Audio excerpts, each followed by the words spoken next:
boa noite, graça e paz para vocês que estão em casa nos ouvindo.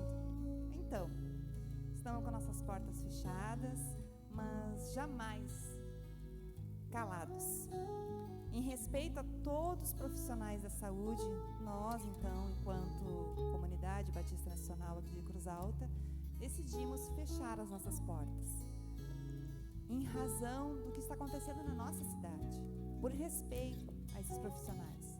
Estamos aqui somente nós, os pastores e alguns músicos, para levar então para você o Evangelho, nesses tempos tão difíceis de muita ansiedade, sabendo que, como diz lá em Jeremias 29:11, a palavra de Deus vai dizer assim,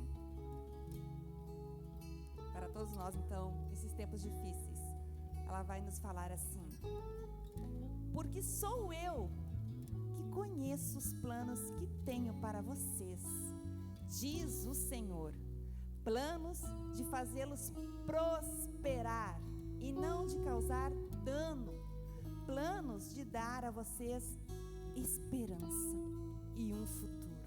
Então, que essa esperança e esse futuro nós encontramos nesses tempos tão difíceis. Nesses tempos que a nossa alma se abate e olha para os céus e diz: Senhor, o que está acontecendo? Nós nos apegamos a essa palavra sabendo que o Senhor cuida e nos guarda. E tem uma esperança para toda a nossa vida, para o nosso futuro. Queria que vocês então fechassem seus olhos junto comigo nessa noite e fizessem a sua oração ao seu Deus, ao Abba, o nosso Paizinho. Pai, nós queremos colocar a nossa vida nas Tuas mãos. Nesses tempos que estão tão conturbados, tempos difíceis de comunicação, tempos difíceis de entendimento, de percepção de vida, tempos que a nossa fé até mesmo às vezes é abalada e confundida. Nós queremos dizer a Ti que nesses tempos nós entronizamos o Teu amor através do Espírito Santo que está dentro de nós, reconhecendo que somos Seus filhos e filhas amadas, sabendo que o Senhor nos guarda e nos cuida, e que toda adversidade chegará à nossa porta, mas nós teremos esperança de um futuro melhor. Que o Senhor te abençoe todos esses dias, que você tenha amor e esperança de Cristo.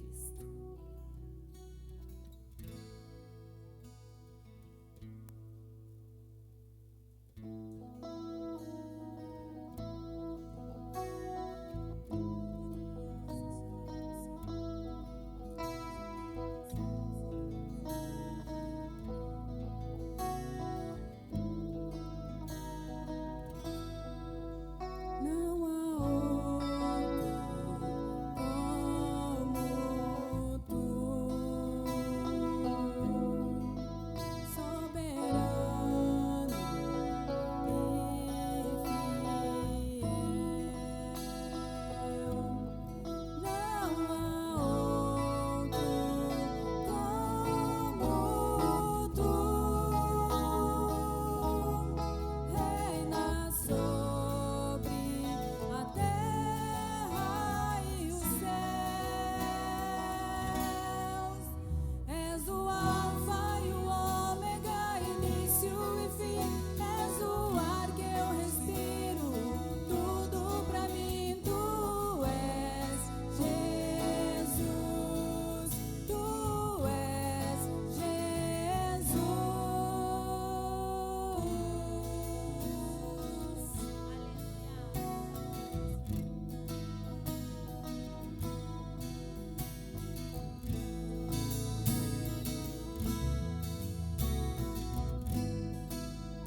início e o fim. Tudo pra mim, tudo pra mim. Alfa e ômega, início e fim. Tudo pra mim, tudo pra mim. És o alfa e ômega, início e fim. És o ar que eu respiro. Tudo pra mim, tu és Jesus. Tu és Jesus. És o alfa e o ômega, início e fim. És o ar que eu respiro. Tudo pra mim, tu és Jesus. Tu és Jesus.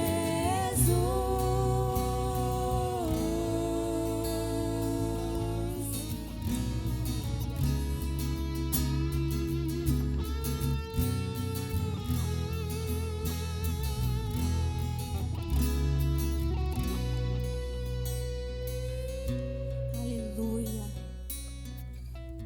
Boa noite, igreja. Como a Ju já falou aqui, estamos em tempos difíceis, mas nós cremos que o Senhor está aqui, está aí na sua casa. E é um tempo que nós podemos adorar de uma forma diferente. Às vezes a gente deixa para adorar somente junto com a igreja. Mas eu te convido a hoje, dentro da sua casa, você erguer esse altar de adoração ao Senhor. Dentro da sua casa, com a sua família, se junte, seja no sofá, seja em pé, adore ao Senhor, porque Ele quer ouvir a tua adoração. Ele quer vir o que o teu coração veio entregar e está entregando aí na sua casa. Então, em nome de Jesus, não perca a oportunidade de, junto com a sua casa, adorar o Senhor. Hoje, como família e igreja, nós não estamos aqui, nós estamos somente nós. Mas na sua casa, como família, você pode erguer esse altar de adoração ao Senhor. Chame Ele para a sua casa. Chame a presença do Senhor para você ser tocado aí.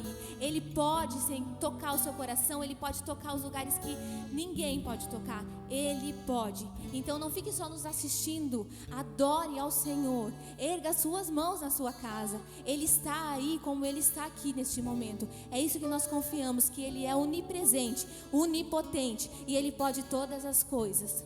Aleluias.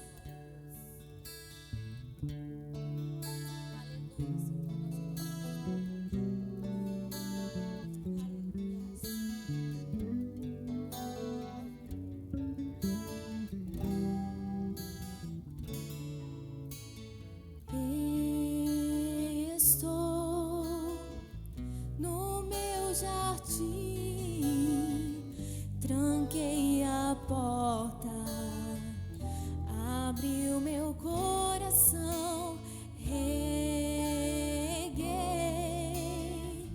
minhas raízes com minhas lágrimas, gotas de adoração. Diga: Senhor, não quero que os meus olhos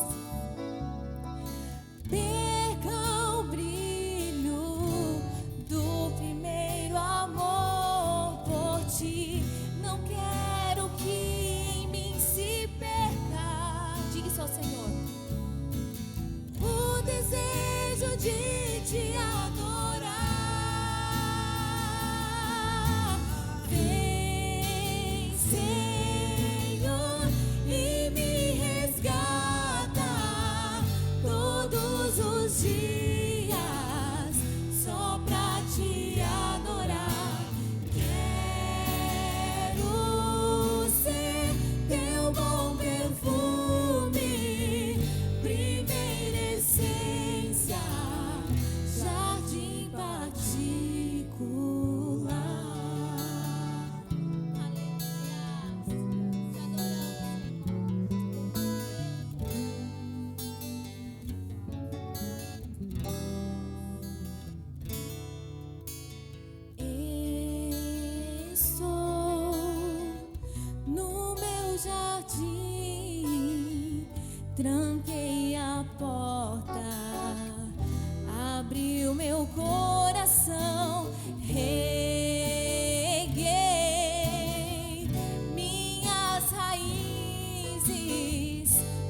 ao Senhor.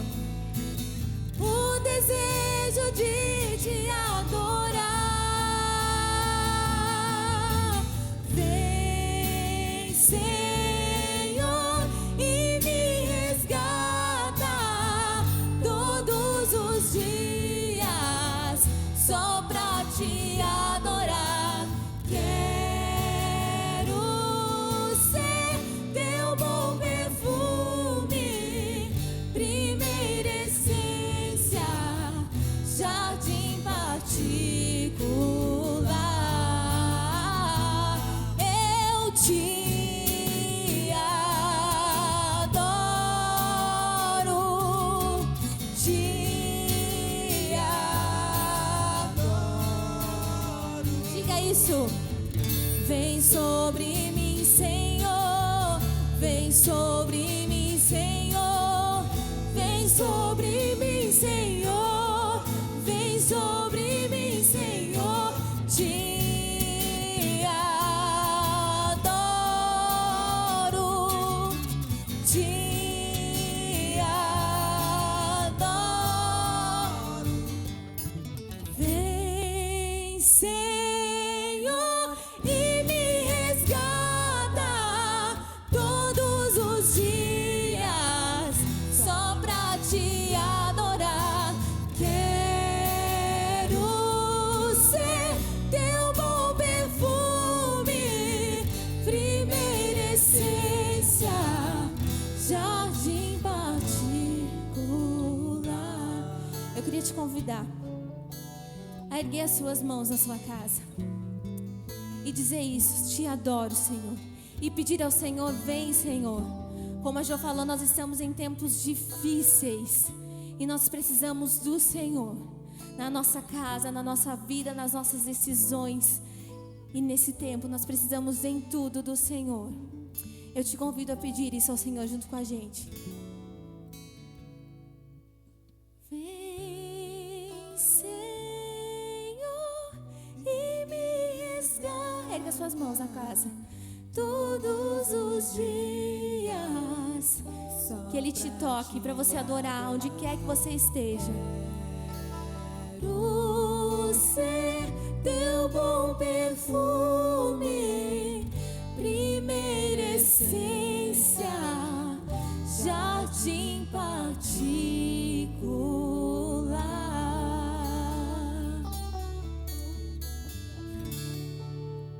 Aleluias, louvado seja o nome do Senhor.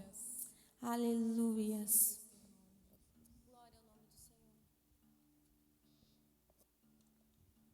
Como vocês fazem falta aqui, toda a igreja, como faz falta estarmos juntos. Mas nós entendemos esse tempo e confiamos em tudo no Senhor e nas suas todas as coisas. Amém? Ele é o Deus que tem o controle de todas as coisas. Esse louvor que nós vamos cantar fala sobre trazer vida ao que está morto, e é Ele que pode fazer isso. Então, se você está nesse momento com Covid, tem algum familiar com Covid ou qualquer outra doença, Ele é a vida, Ele é a cura. E nós cantamos porque sabemos que não há outro Deus, não há outro Senhor, e Ele pode chegar em qualquer lugar. Então, se você não pode chegar naquele hospital, confia que Ele pode chegar. Se você não pode estar com as pessoas que você quer, confia que Ele tem cuidado de todos os seus. Então, simplesmente confia e declare, erga suas mãos na sua casa, erga suas mãos onde você estiver e confie e declare que não há nada melhor que o nosso Deus, porque Ele sim pode todas as coisas.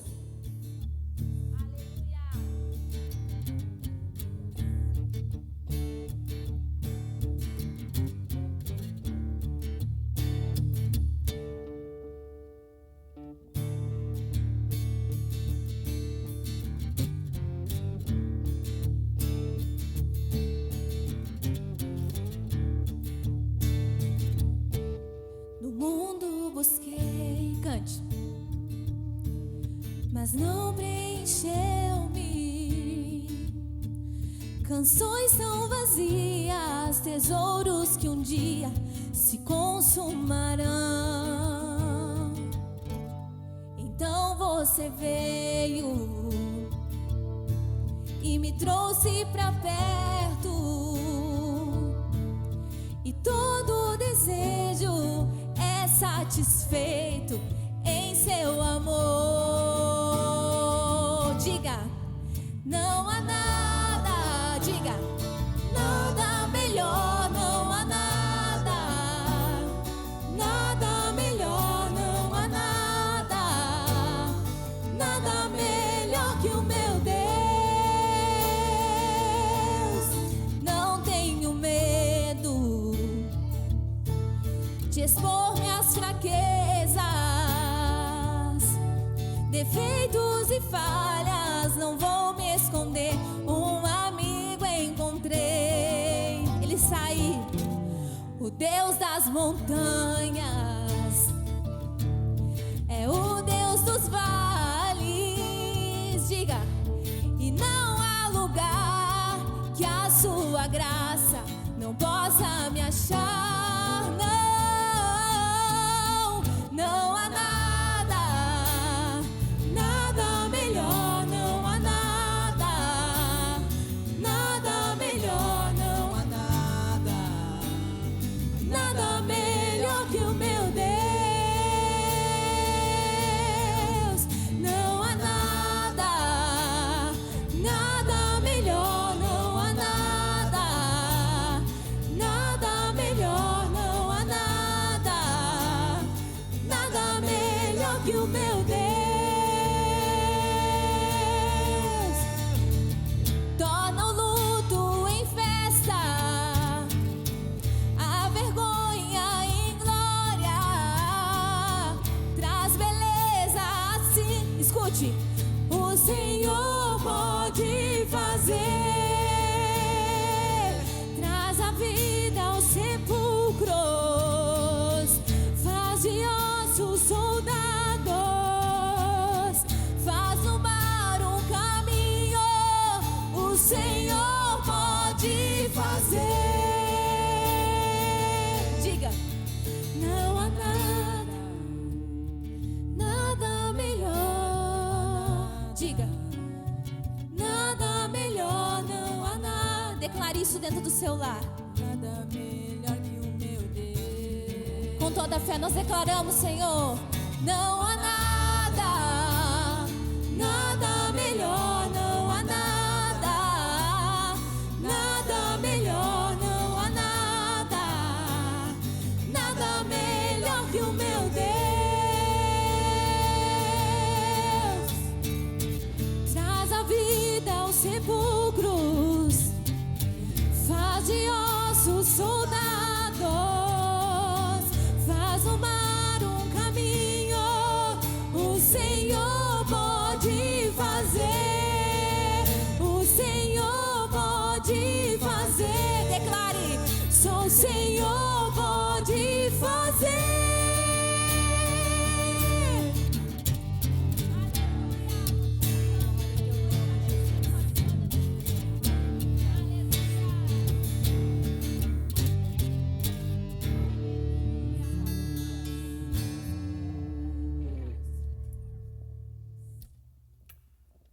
Amém. Amém. Boa noite. Boa noite, meus irmãos. Boa noite. Obrigado, queridos. Lindo. Boa noite a você, meu irmão, minha irmã, que está aí em casa, mas conosco. Em casa, mas unidos. Em casa, mas adorando e sendo comunidade, sendo igreja, aí onde você está. Que bom que você está com a gente aí. Pode, nessa noite, mais um domingo que nós pedimos licença aí para conversar com você, cantar junto com você, orar com você. Essa letra falou muito comigo e fala sempre: não há nada, não há nada, não há ninguém maior que o nosso Deus. Não há nada. Só o Senhor pode fazer. Descansamos na soberania, na graça, na bondade, na misericórdia de Deus nesses tempos difíceis e em todo momento, em todas as circunstâncias. É isso que nos faz realmente levantar todos os dias e saber que o Senhor está conosco, crermos que o Senhor está conosco e não nos desamparará. Hoje vamos conversar mais um pouquinho, vamos meditar mais um pouco nas Escrituras.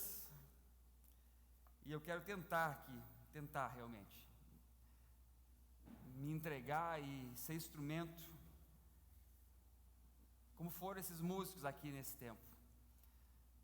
Instrumento de Deus para que a palavra, a mensagem do Evangelho possa chegar aonde ela tiver que ir. Semear. É esse nosso desejo, é esse nosso propósito e vocação, é semear. Semear a palavra de Deus. E hoje nós vamos continuar conversando e 2 versículos quero ler com você, que encontram-se em Mateus capítulo 5. Nós estamos estudando sobre as bem-aventuranças, os bem-aventurados, e o Mateus capítulo 5, versículo 10 e 11, você pode abrir a sua Bíblia aí ou acompanhar com a gente, que vai dizer assim, Mateus 5, versículo 10. Bem-aventurados os que sofrem perseguições. Bem-aventurados os que sofrem perseguição por causa da justiça, porque deles é o reino dos céus. Bem-aventurados sois vós, quando insultarem, perseguirem e mentindo disserem todo o mal contra vós por minha causa. Versículo 12. Alegre-se, exultai e alegrai-vos sobremaneira, pois é esplêndida, é maravilhosa a vossa recompensa nos céus. Porque assim perseguiram os profetas que viveram antes de vós, antes de vocês. Mais uma palavra da parte de Jesus para nós, seus discípulos, para a sua igreja, para aquele que realmente deseja ser um bem-aventurado na sua vida, no seu cotidiano, ser feliz na sua caminhada com Cristo. Nós temos aprendido e conversado sobre isso alguns domingos, algum tempo, sobre esse homem e essa mulher que é feliz, que é bem-aventurado, que é abençoado. Não como o mundo acha que é uma felicidade, mas como o reino de Deus revela um homem e uma mulher que realmente entregou sua vida, seu caminho ao Senhor Jesus. E a partir dali sua vida é transformada de dentro para fora. Porque ele reconhece a sua limitação, a sua queda, a sua fraqueza, o seu pecado. Lamenta muito por isso e assim os deixa-se ser trabalhado por Deus quando o seu coração é transformado, é limpo pela palavra, quando ele busca a justiça, quando ele realmente se torna uma pessoa misericordiosa e pacificadora. Ou seja, a transformação do novo nascimento em Cristo Jesus, são essas transformações de dentro para fora, através do Evangelho, da boa notícia do reino de Deus.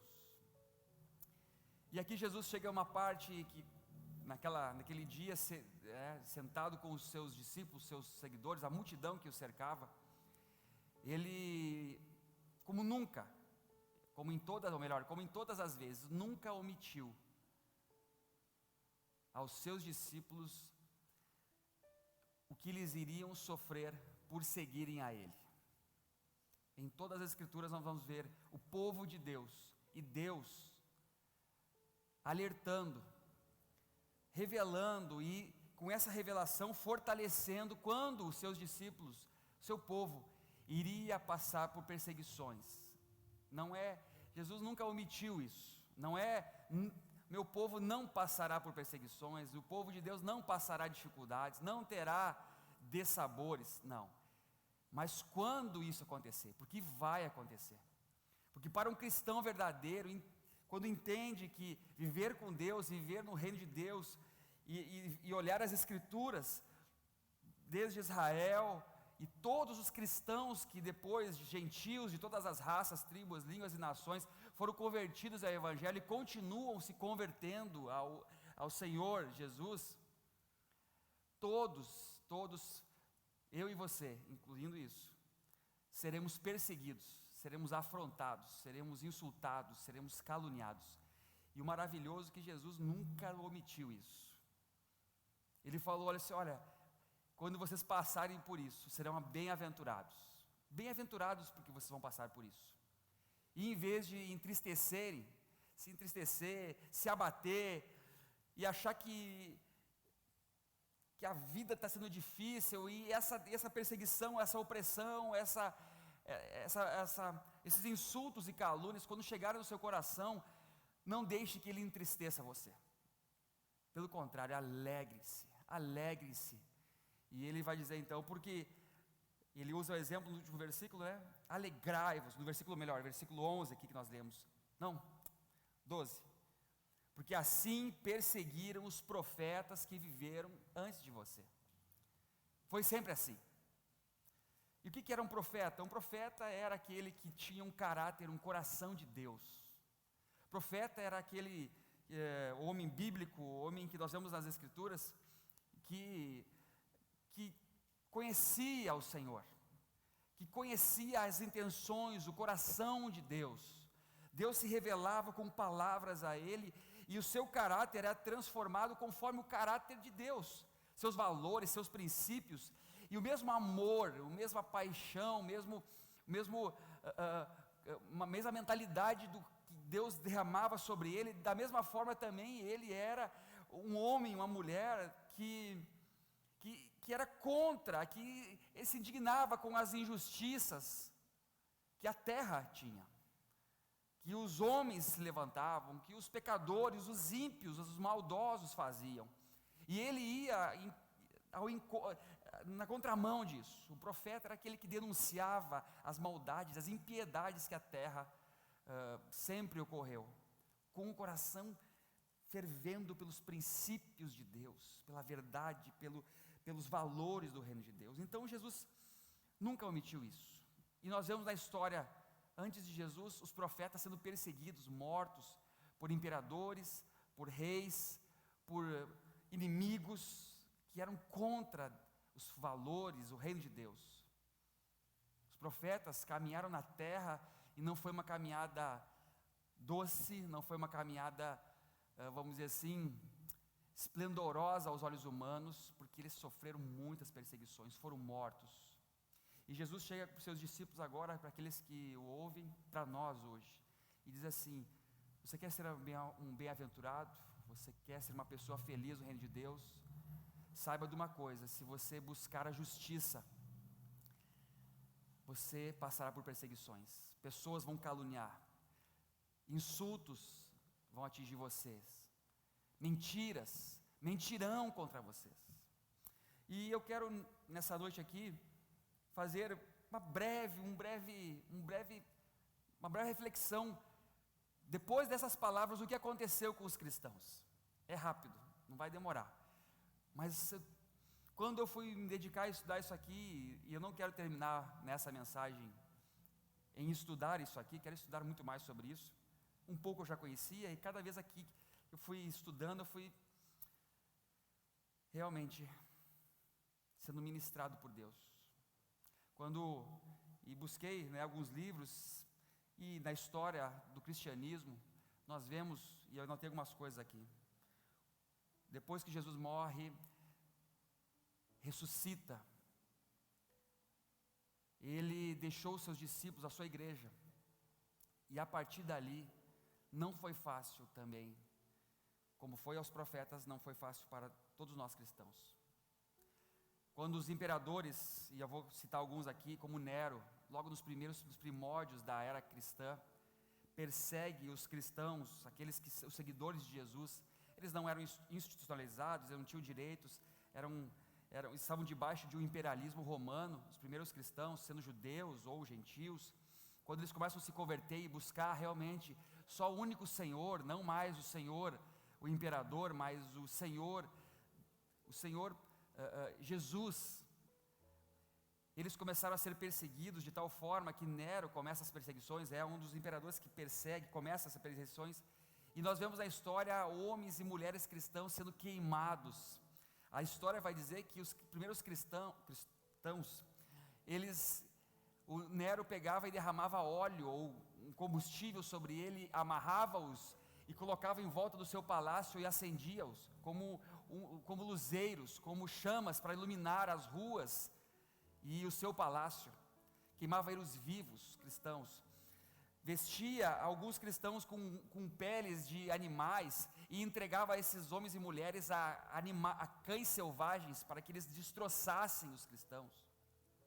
Imperadores como Domiciano, que diz assim, que levantou tribunais e dizia assim: cada cristão que chegar no tribunal, ele deve sair com um castigo.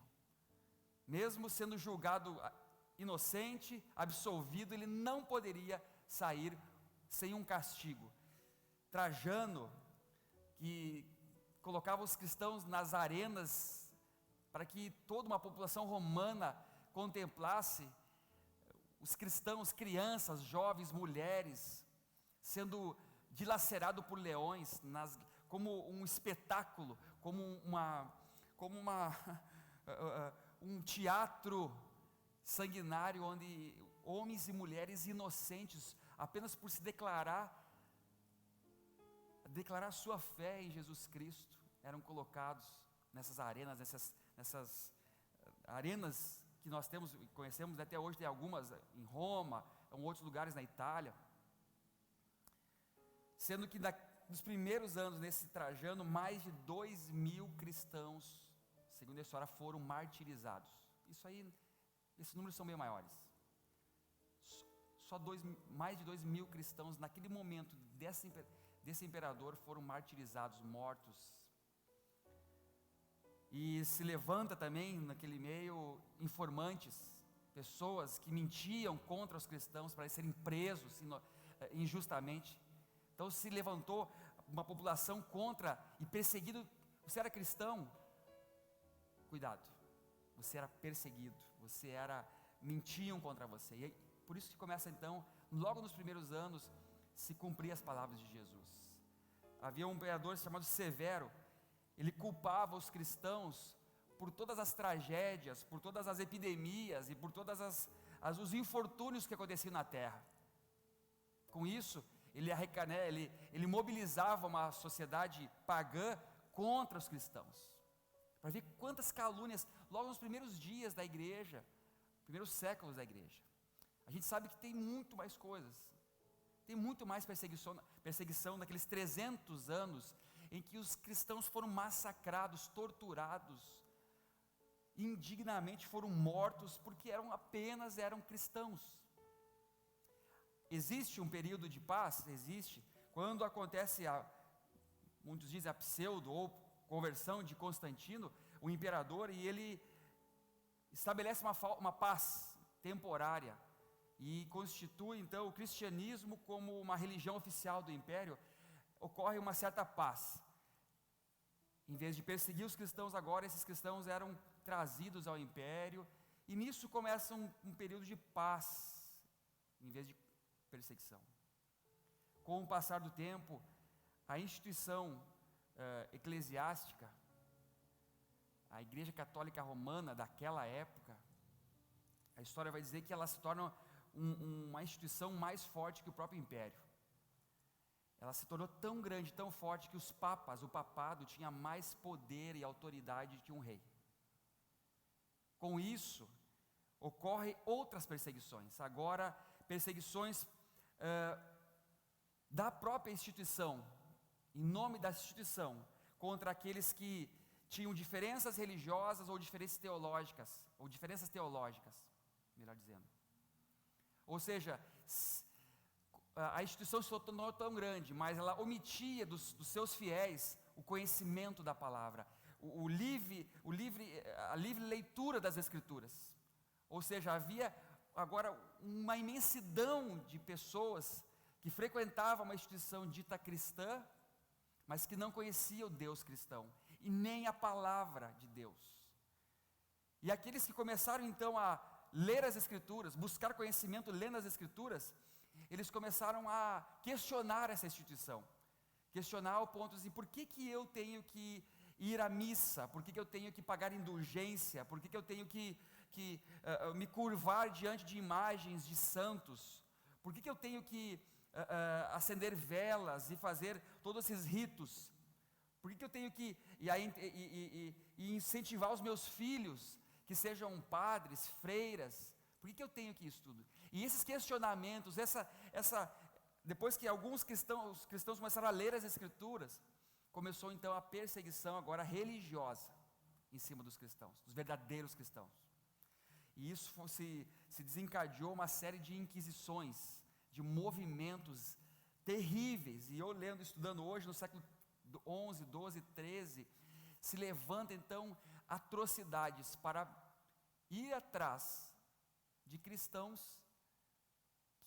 que buscaram conhecer a Deus e viver a palavra de Deus.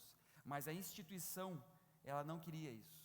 A instituição religiosa não queria isso. Mas nós temos a ideia, eu anotei só apenas um aqui, chamado um homem, um reformador, um teólogo, um erudito, pastor em Praga, chamado John Huss.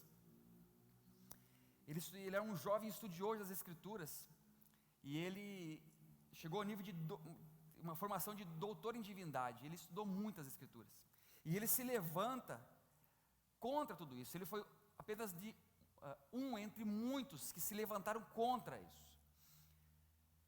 A história vai dizer que ele foi perseguido e foi preso, e antes da sua execução, colocaram uma roupa nele, uma mitra de papel, vestiram ele com uma roupa com vários desenhos e caricaturas de demônios e fogo, e colocaram uma coroa na cabeça dele, chamada Coroa dos Hereges. A Coroa dos Hereges. A história vai dizer que onde condenaram ele, até onde ele foi queimado, houve um trajeto público nas ruas, com todo tipo de escárnio, todo tipo de ofensa, todo tipo de maldade, de espancamento, de linchamento, até ele chegar no lugar aonde ele foi queimado vivo. É triste nós falarmos isso, mas sabemos que irmãos nossos, cristãos piedosos, que buscaram conhecer a Deus, foram torturados pelas ruas, pelas praças, esquartejados. Hoje leio um livro interessante, chama-se A História dos Mártires, de John Fox. Fala que os cristãos eles foram torturados ao ponto de serem esquartejados, queimados vivos. Sabe o que faziam? Eu estava lendo isso e me apavorei. Amarravam as pessoas, os cristãos que buscavam conhecer a Deus, colocavam pólvora na boca deles e acendiam publicamente. Amarravam os pés e as mãos e largavam em precipício. Lendo a história de um reformador, um cristão que caiu de um despenhadeiro, e ainda amarrado ele se enroscou numa árvore e ficou mais não sei quantos dias ali agonizando na árvore, pendurado naquela árvore, no precipício, até morrer. Eram dados aos bichos, arrancavam seus narizes, orelhas, unhas, eram atados, pendurados, cerrados ao meio. É triste quando nós vamos ver na história pessoas que sofreram isso por amarem a Deus, e eram tão fervorosas, amavam tanto a Deus que elas não negavam o Senhor. Famílias, jovens, crianças, para ter uma ideia, os cristãos, eles se buscassem a Deus realmente naquele tempo, não havia leis que protegiam eles perdiam as suas posses, suas propriedades, eles não podiam ter nada, eles viviam sendo perseguidos pelo mundo. Tudo isso aconteceu na Alemanha, Inglaterra, França, Escócia, todo aquele núcleo central da Europa. Por quê? Porque havia uma instituição religiosa que já tinha se desviado dos caminhos de Deus, da vontade de Deus há muito tempo. E ela perseguia os ditos cristãos. E ela mesma se denominava cristã. Olha que terrível. Os próprios irmãos perseguindo os próprios irmãos. Pelo quê? Por quê? Homens e mulheres que foram torturados, dilacerados nesse tempo, deram suas vidas como testemunho vivo e não negaram a sua fé. Jesus disse fiquem felizes por isso. E é esse testemunho que esses cristãos davam. Tem relatos de muitos cristãos indo para a fogueira, na mão dos seus algozes, sabendo que daqui a alguns segundos eles iam ser dilacerados, torturados em praça pública. Mas eles não negavam a sua fé, eles não titubeavam.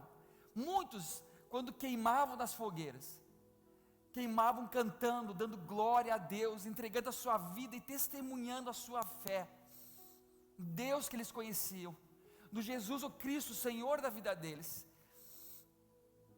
Isso é testemunho maravilhoso para nós. Por isso que me emociono pensando como esses homens e essas mulheres sofreram pelo Evangelho, por viver piedosamente. Por isso que quando Paulo fala a Timóteo, diz assim: olha, Timóteo, meu filho na fé, você é um pastor, e eu vou te ensinar algo.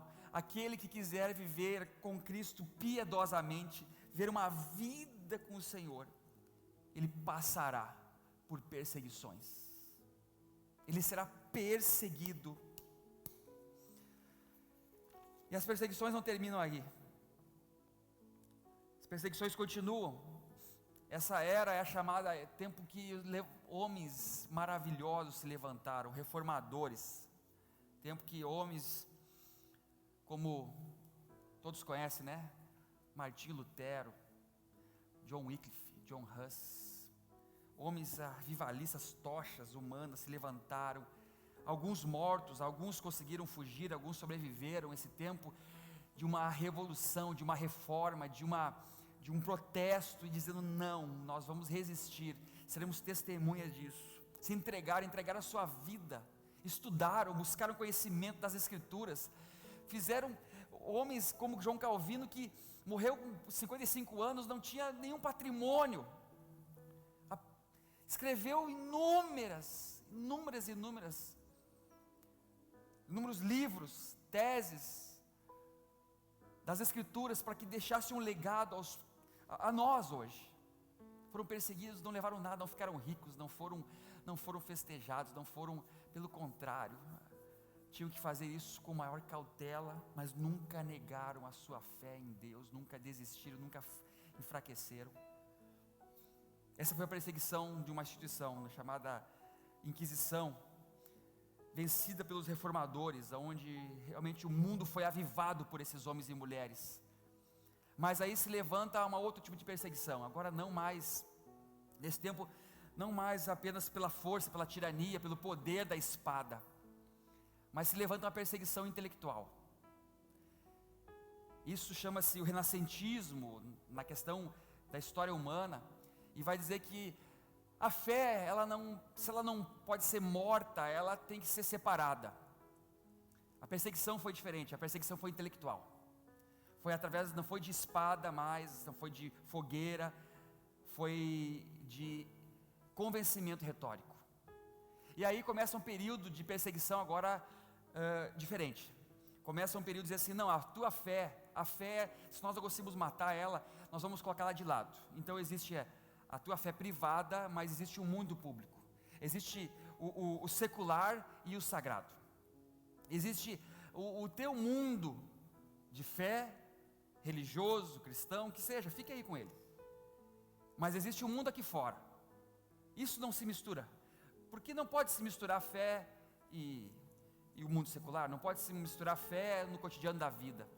E esse discurso foi muito plausível, muito aceitável naquele tempo. E então a fé começou a ser colocada de lado. E nisso começou então a um movimento, né, a perseguição agora intelectual, dizendo assim: fé é coisa de imaturo, fé é coisa de uma pessoa não esclarecida, fé é uma coisa assim de pessoas que não estudam, fé é algo de foro íntimo, privado. Se você vai para a arena pública, aqui quem vence são os intelectuais, são aqueles que pensam, são aqueles que conseguem provar as coisas pela razão, pela experiência, pelo método. E o descrédito então da fé começou então com essa perseguição, dizendo: a fé é uma coisa que não se pode provar, então ela não é uma verdade. Nisso muitos cristãos embarcaram nessa. Muitos perseguidos não foram vencidos por uma inquisição, pela espada, foram vencidos pelo entendimento, pela uma racionalidade. O inimigo agora era outro.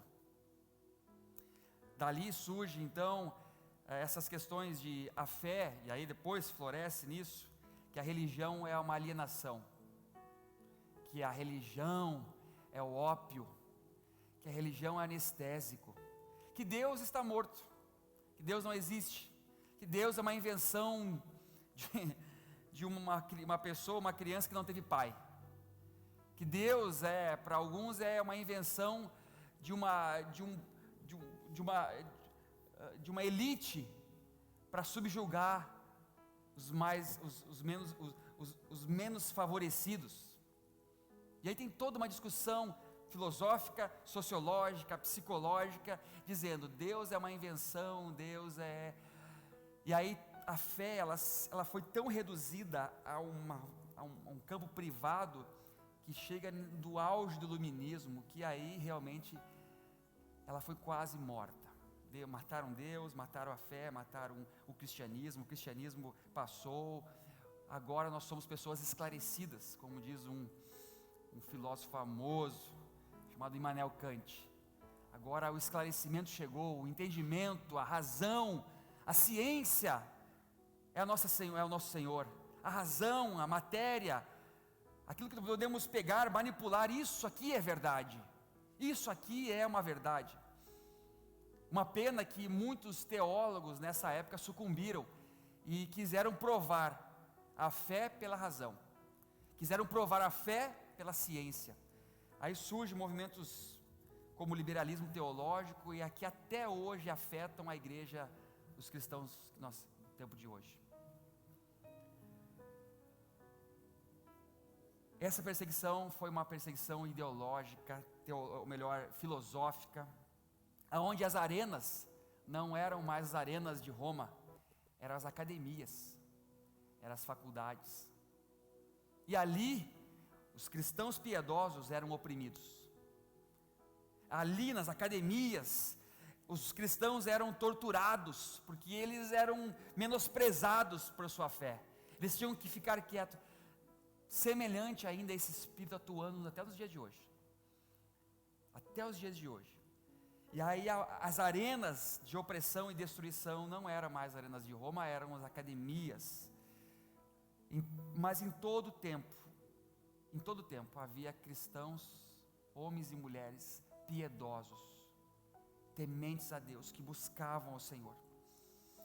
Movimentos puritanos, batistas, calvinistas, metodistas, os reformadores, eles se levantaram e continuaram mantendo a sua fé na palavra de Deus, e mesmo em meio a toda essa perseguição intelectual, eles resistiram.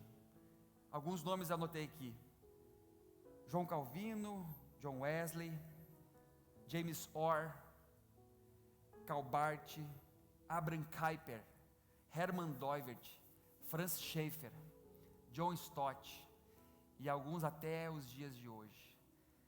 Homens e mulheres que influenciaram e não se dobraram por toda a perseguição intelectual. Esses homens que eu falei, dentro das arenas públicas, não negando a fé, sendo insultados, sendo desprezados, sendo perseguidos nas arenas públicas, seja nas arenas políticas, acadêmicas, educacionais, eclesiásticas, mas eles mantiveram-se, porque em todos havia essa convicção, que seriam perseguidos, mas não iam desanimar. Eu quero ler um texto, 1 João capítulo 4, verso 1, você pode abrir aí, 1 de João, primeira epístola de João, capítulo 4, verso 1, 1 João 4, 1, diz assim, eu vou ler e depois eu vou explicar porque eu leio isso aqui. Diz assim: amados, não deis crédito a qualquer espírito, antes Porém, avaliai com todo cuidado se os espíritos procedem de Deus. Porquanto muitos falsos profetas têm saído pelo mundo. Deste modo, podeis reconhecer o Espírito de Deus. Todo espírito que confessa que Jesus Cristo veio em carne é de Deus. Mas todo espírito que não confessa Jesus não provém de Deus. Ao contrário, esse é o espírito do anticristo, a respeito do qual tendes ouvidos que havia de vir, e presentemente já está no mundo. Filhinhos, vós sois de Deus e tendes vencido esses falsos profetas, porque maior é aquele que está em vós do que aquele que está no mundo. Eles são mundanos, por isso falam como quem pertence ao mundo, e o mundo os compreende. Mas nós somos de Deus, e quem conhece a Deus os ouve. Quem não é de Deus não entende. E é assim que reconhecemos o espírito da verdade e o espírito do erro. O que Pedro está aqui dizendo? Que nos últimos tempos, e naquele tempo, e não era presente, e já estava no mundo, era esse espírito de anticristo, um espírito anticristão. E esse espírito que atuou em todo esse tempo, nos imperadores romanos, na religião institucionalizada, na intelectualidade, na pseudo-intelectualidade ateísta, nos movimentos de destruição do entendimento bíblico, em tudo isso, quem opera nisso, que opera nesse mundo, é o espírito do anticristo. Nós pensamos assim, o anticristo virá, o anticristo é uma pessoa que virá, o anticristo... Esse espírito continua atuou com a violência, com a tirania, atuou nos falsos profetas, atuou na religiosidade, nas instituições, nos falsos mestres, e atua através dessa falsa intelectualidade, desse materialismo, desse sofismo no mundo. Por isso que, meu irmão e minha irmã, pensar sobre viver uma vida com Deus em todo o tempo que nós vivemos, sejam os cristãos do primeiro tempo, primeiro século, no terceiro século,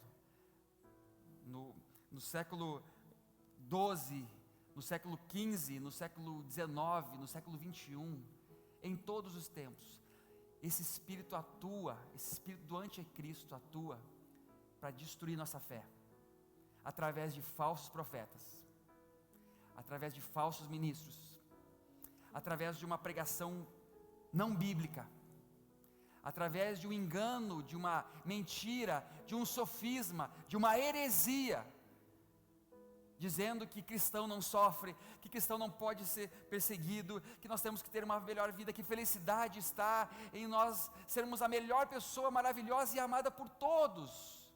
Porque esse espírito, como ele atua com esse discurso sentimentalizado nos dias de hoje. Nos dias de hoje, como é que ele atua, esse espírito hoje, gente? No politicamente correto, no querer agradar todo mundo. Ele atua no sentimentalismo, na idolatria da afetividade. Você tem que ser amado por todos e você não pode machucar a consciência de ninguém. Um cristão verdadeiro, piedoso, meu irmão, ele terá muitas desavenças nesse mundo. Aquele que ama o mundo não é de Deus. Aquele que ama, e a gente pensa assim, meu Deus, se eu não sou perseguido, será que eu sou verdadeiro cristão? Se eu não passo por injustiça, será que eu sou verdadeiro cristão? Porque um verdadeiro cristão será perseguido, caluniado, injustiçado, porque ele busca os valores, os princípios do reino de Deus e não negocia. E a perseguição virá, como houve nos profetas e em toda a história da igreja. Os verdadeiros cristãos, os piedosos, aqueles que buscam fazer a vontade de Deus, serão perseguidos. Jesus nos afirmou isso. Jesus nos afirmou que acontecerá isso. Vamos ler um texto para me embasar isso. João capítulo 15, olha que palavras de Jesus. João capítulo 15, abre aí por favor. João capítulo 15. a partir do verso 18, meu irmão. Ele está falando sobre a videira verdadeira, aquele que está com ele, ele poda, e ele vai construir toda essa ideia com os seus discípulos. São as últimas palavras aos seus discípulos: alegrai-vos por ser meus discípulos, vocês estão ligados a mim, serão frutos, darão muito frutos, se estiver ligado a mim, me alegro com os discípulos. Ele vai dizendo: olha, nosso relacionamento é como amigos, não chamo mais de servo, mas de amigos. E ele vai dizendo isso, no versículo 15, 16, 17, e no 18 ele chega assim: se o mundo vos odeia, sabeis que antes de vós odiou a mim. Se fosseis do mundo, ele vos amaria como se pertencesseis a ele. Entretanto, não sois propriedades mais do mundo. Amém. Não somos mais propriedades desse mundo, do espírito dessa época. Não somos mais ligados a esse sistema. Nós somos de Deus, nós somos filhos amados de Deus em Cristo. E Jesus está dizendo aos seus discípulos: olha, se vocês fossem do mundo, o mundo que vocês deixaram, ele amaria vocês. Mas agora vocês não pertencem mais a eles, vocês pertencem a mim. Entretanto, não sois mais propriedades desse mundo, mas eu vos escolhi e vos libertei do mundo. Por essa razão o mundo vos odeia. Recordai-vos das palavras que eu vos disse: nenhum escravo é maior que seu senhor. Se me perseguiram, também perseguirão a vocês. Se obedecerem a minha palavra, igualmente obedecerão a vossa orientação. O que está dizendo? Se vocês me obedecerem, as minhas palavras estiverem em vós, quando vocês falarem a minha palavra, os outros, se forem de Deus, seguirão a mesma orientação. Seguirão a mesma orientação. Versículo 21, contudo o mundo vos trará mal por causa do meu nome, pois eles não conhecem aquele que me enviou, eles não conhecem a Deus. O mundo vos trará mal por causa do meu nome, porque eles não conhecem a Deus que me enviou. Versículo 22, se eu não tivesse vindo e falado ao mundo, eles não seriam culpados, mas agora eles não têm qualquer desculpa pelos pecados que cometeram. Aquele que me odeia, da mesma forma odeia o meu Pai. Se eu não tivesse realizado entre eles obras que ninguém jamais fez, eles não seriam culpados de pecado, mas agora eles viram e presenciaram tudo, e o mesmo assim odiaram a mim e ao meu Pai. Mas isso acontece para se cumprir o que está escrito: odiaram sem razão. Quando, porém, vier o advogado, que eu enviarei para vós pela parte do Pai, o Espírito da verdade, que provém do Pai, ele testemunhará a meu respeito. E vós também dareis testemunho, pois estáis comigo desde o princípio. Palavras de Jesus. Palavras de Jesus nos dando a certeza que se nós amamos a Ele, nós amamos o Senhor e a Sua palavra, e não somos mais deste mundo, seremos odiados por esse mundo que nós fomos libertados. Por isso que, meu irmão, minha irmã, vivemos tempos de perseguição. Eu quero ler, eu sei que estou me demorando um pouquinho, mas eu vou ler fui pesquisar, e na pesquisa que eu fiz, em 2 sites, baseado em dados de uma organização Portas Abertas, sobre os tempos de hoje, sobre as perseguições aos cristãos dos dias de hoje. Um site está na Notícias UOL, agora de 13 de janeiro de 2021, baseado no relatório da ONG Portas Abertas. É uma ONG sobre missões em países do Oriente Médio e no mundo não evangelizadas. Diz assim: cerca de 340 milhões de pessoas foram fortemente perseguidos no mundo em 2020. Vou repetir, fala muito rápido às vezes. Cerca de 340 milhões de cristãos foram fortemente perseguidos só em 2020 no mundo. Um fenômeno em constante crescimento e que foi agravado pela pandemia do coronavírus. A constatação é fruto de um relatório da ONG Portas Abertas, publicado em 13 dia 13 de janeiro, na França.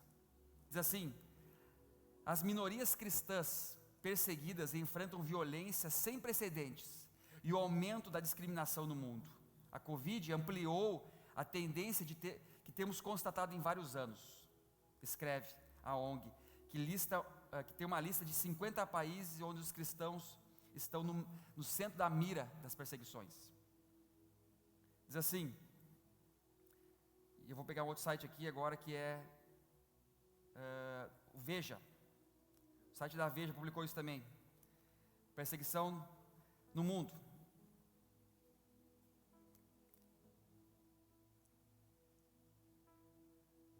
Diz assim: algumas pessoas têm muito a contar sobre o tema ainda atual. As limitações à liberdade religiosa vêm crescendo em todo o mundo nos últimos anos. Segundo estudos elaborados, mais de um quarto das nações enfrentam níveis altos e muito altos de restrições a religiões em 2016.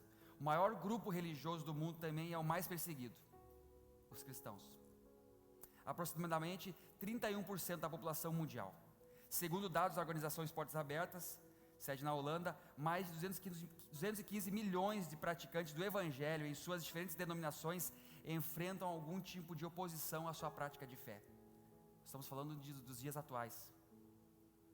Relatórios da Fundação mostram que a hostilidade contra seguidores do cristianismo na atualidade é pior do que em qualquer outro momento da história. Dos 10 países em que os cristãos sofrem perseguição extrema, de acordo com Portas Abertas, 8 são de maioria muçulmana. A grande preocupação dos especialistas atualmente é que o extremismo islâmico, a radicalização acabe com o credo cristão no Oriente Médio. Oriente Médio, na Síria, a maior crise de deslocamento do mundo, segundo a Organização das Nações Unidas, diz assim: nível de perseguição registrado por Portas Abertas está na nação islâmica deflagrada, contudo, vem caindo nos últimos anos, principalmente porque hoje não há menos fiéis nas áreas controladas pelos jihadistas. No Iraque, a população cristã caiu de 1.400.000 no início do século para 200 mil pessoas. Ou seja, caiu de 1.400.000 pessoas cristãs no Iraque para 200 mil atualmente. Por quê? Porque elas estão negando a sua fé. Afeganistão, na Ásia, Coreia do Norte, o cristianismo é tido como regime, como um credo ocidental e hostil. Na nação mais fechada do mundo, espera-se que os cidadãos adorem somente um Deus, o ditador Kim Jong-un. Muitos norte-coreanos escondem sua fé até mesmo da sua própria família, temendo serem presos e enviados para campos de reeducação e trabalhos forçados na Coreia do Sul. Na China, com uma população de 1,4 bilhões de habitantes, ela diz aqui, em sua empreitada agressiva para consolidar e estender no tempo do seu poder, o presidente chinês Xi Jinping, tem adotado mais mecanismos de controle em todas as áreas da sociedade, incluindo negócios, imprensa, terceiro setor e nas religiões. A perseguição severa do regime em Pequim aos cristãos começou justamente com a proclamação da República Popular da China em 49. Desde então, católicos, evangélicos e protestantes estão divididos em duas igrejas, sendo que considera-se então legal e estabelecida pelo governo comunista como mais uma fachada de tolerância e clandestina, não sendo reconhecida e perseguida pelas autoridades. Ou seja, eles fazem uma igreja de fachada, permite uma igreja de fachada, mas não é tudo controlado por regimes. Essa reportagem aqui vai longe, e aí me pega a pensar: será que ainda não acordamos para isso, que somos um povo perseguido, um povo rejeitado, um povo sofrido? E aí também pega a pensar como nesses países onde a ditadura, a ideologia política e religiosa não permite cristãos viverem a sua fé, viverem piedosamente. Com isso, faço a reflexão e aplicação disso hoje com as palavras de Jesus. Vivemos hoje no Brasil um tempo chamado avivamento. um tempo chamado de crescimento da igreja evangélica, de cristãos no Brasil, um país considerado com mais de 90% cristãos. Só que me pega a pensar que se essas perseguições também não são uma forma de nos acordar hoje, olhar para o passado e ver que nossos irmãos cristãos foram perseguidos, olhar para países do Oriente Médio, Ásia, onde nossos irmãos estão sendo perseguidos lá também, e olhar para a igreja brasileira hoje, que não sofre nenhuma perseguição, que não sofre nenhuma opressão governamental, não sofre nenhuma opressão, apenas guerras realmente existem, ideológicas. Mas se houvesse hoje, meu irmão, perseguições como essa no nosso país, se ditadores, se revoluções, se regimes tiranos, opressivos, chegasse até nós hoje, será que nós sobreviveríamos à fé?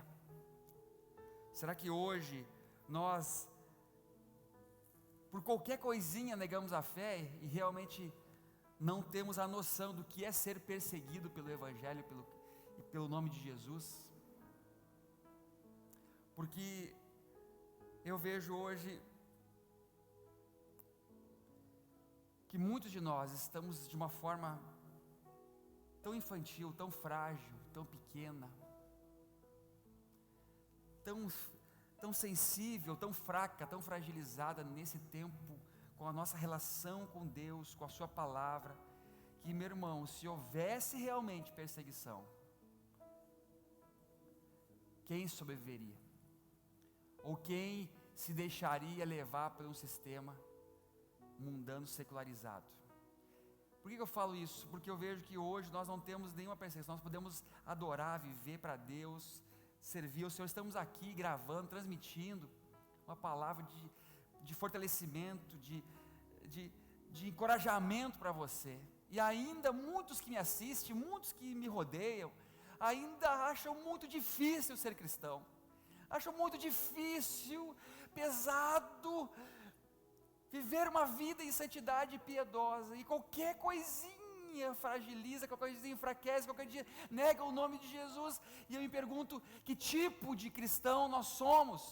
Olhando para os cristãos do passado, todos os tempos, olhando para os cristãos que estão sendo perseguidos em países terríveis, e olhando para nós hoje cristãos, aqui, no meu contexto, que tipo de cristianismo nós estamos vivendo, e que tipo assim, de maturidade, resistência e fortalecimento nós temos, de maturidade que nós temos, para nós resistirmos, porque hoje, meus irmãos, qualquer coisinha abala um crente, nesse contexto que eu vivo hoje, aqui, uma realidade que eu vivo hoje, qualquer coisinha, meu Deus, qualquer coisa abala, qualquer coisa entristece, qualquer coisa tira da fé, qualquer coisa abandona tudo, nega Jesus, nega a palavra, nega tudo. Por quê?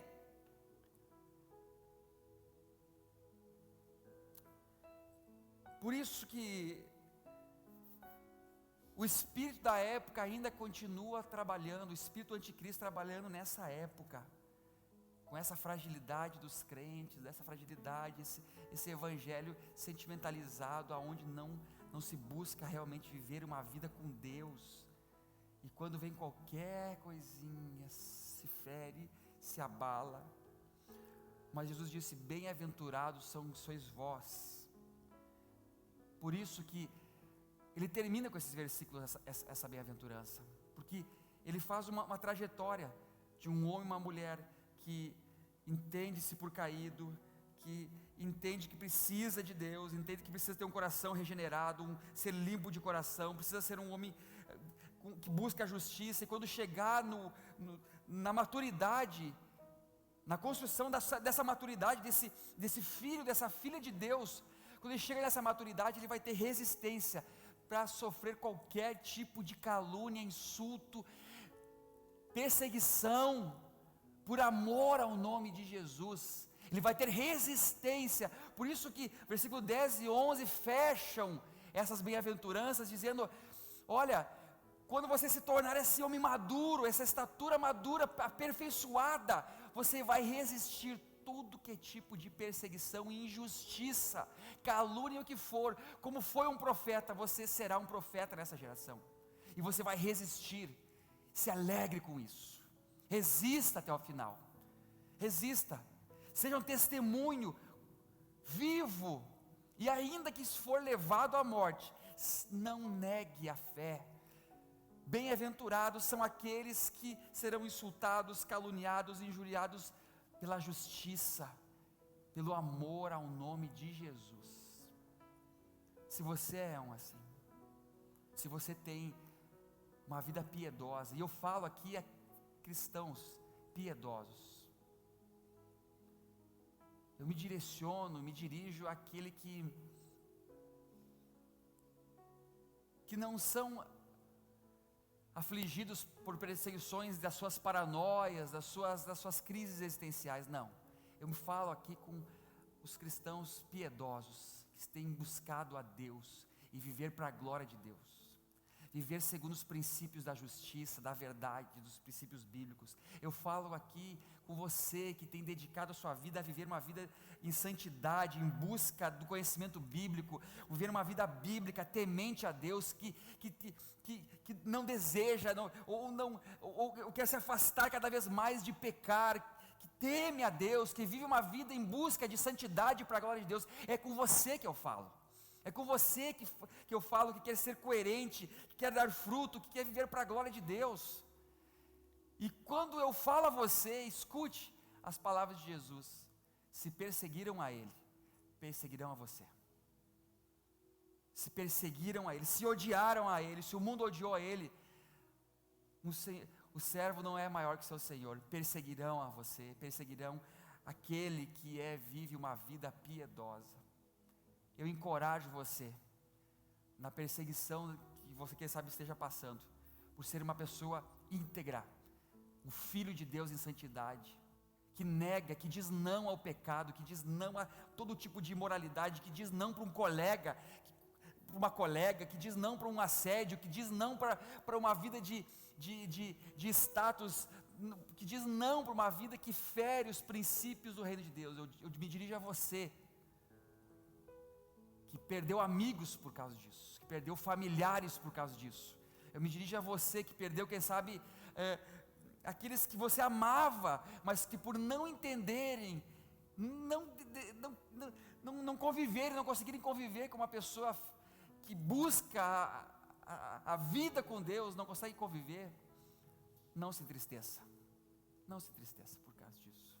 Alegre-se, glorifique a Deus, exalte, porque assim fizeram com os profetas, e assim farão com todos nós, assim farão com aqueles que vivem piedosamente. Eu me dirijo a você: fique firme, fique firme. Se levantaram calúnias, injustiças, mentiras contra você, fique firme, em nome de Jesus. O texto que eu termino está em Hebreus capítulo 10. Hebreus 10, verso 32. Hebreus 10, a partir do verso 32. Olha que palavra, diz assim: contudo, lembrai-vos dos primeiros dias, em que depois de serem iluminados pela palavra, suportastes uma grande provação e sofrimentos. Algumas vezes fostes expostos ao público como espetáculo de humilhação e perseguições, e outras vezes vos associastes, ajudastes aos que da mesma forma foram ofendidos, porque não somente vós compadecestes os encarcerados, como também recebestes com alegria o confisco dos seus próprios bens, pois estáveis convictos que possuíres bens muito superiores e que duram para sempre.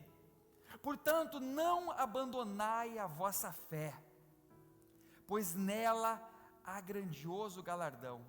Em verdade vos afirmo que necessitais de perseverança, a fim de que, quando havendo se cumprido a vontade de Deus, alcançai plenamente o que Ele prometeu.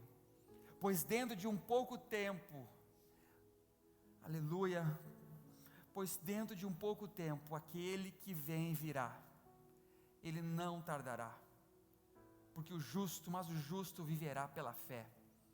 Contudo, se retroceder, minha alma não tem prazer nele. Nós, entretanto, nós, entretanto, não somos dos que retrocedem, dos que regridem para a perdição, mas sim dos que creem e, salvos, seguem avante. Amém. Somos desses salvos. Não somos daqueles que regridem, que retrocedem para uma perdição, mas sim somos daqueles que creem. Somos os salvos, e os salvos avançam e seguem. Somos desses filhos de Deus, bem-aventurados, os felizes, os abençoados. Esse é você, filho de Deus amado. Vamos orar. Senhor, em nome de Jesus, nós oramos, Pai, nessa noite, com o nosso coração às vezes machucado, ferido, a nossa alma às vezes machucada, nossa consciência, nossas emoções, às vezes dilacerados pela perseguição, pelas injustiças, pelas calúnias, pelas mentiras, pelas perseguições que sofremos, por amor a Ti, por amor a Teu nome, por amor ao Teu reino, por amor à justiça, por amor à verdade. Mas nós queremos nessa noite nos alegrar no Senhor. Obrigado, nos alegramos no Senhor, exultamos o Senhor e nos alegramos porque nós somos bem-aventurados, somos felizes, porque em nós não há dolo, não há culpa, não há medo, em nós não há, Senhor, e quando há, nós somos perdoados. Nós sabemos que o Teu sangue, Ele purifica de todo pecado. Então não há acusador, não há perseguidor mais sobre nossa vida, sobre nossa casa, sobre nossa consciência, mas sim a paz, e a paz que excede todo entendimento. Obrigado, Deus, por entender isso, e nesse tempo de perseguição, difícil de ser um cristão verdadeiro, no meio de tanta religiosidade, no meio de tanta mentira, de tanta heresia, no meio de tanta falsidade, no meio de tanta maldade, pelos ditos cristãos, nós sobrevivemos, e não somos daqueles que retrocedem, somos aqueles que avançamos, porque nossa espera está no Senhor, aquele que nos deu essa promessa, que vai retornar e nos buscar. É nessa promessa que nos agarramos, não estamos sós. Muito obrigado por isso, Senhor, em nome de Jesus, amém. Amém, gente, graça e paz, que Deus te abençoe, Deus te guarde, que Deus te prospere, que Deus te dê uma semana de muita saúde, muita graça, que Deus restaure nossa nação, que Deus restaure esse mundo, que essa pandemia seja extirpada de nós, que nossos governantes, que os médicos, que os cuidadores sejam instrumentos de Deus para que isso aconteça, que os pastores desse tempo sejam pastores que apacentem segundo o coração de Deus, e que eu e você, filhos amados de Deus, não percamos a fé nesse tempo difícil. Graça e paz, até domingo que vem, em nome de Jesus, se assim Ele permitir. Amém.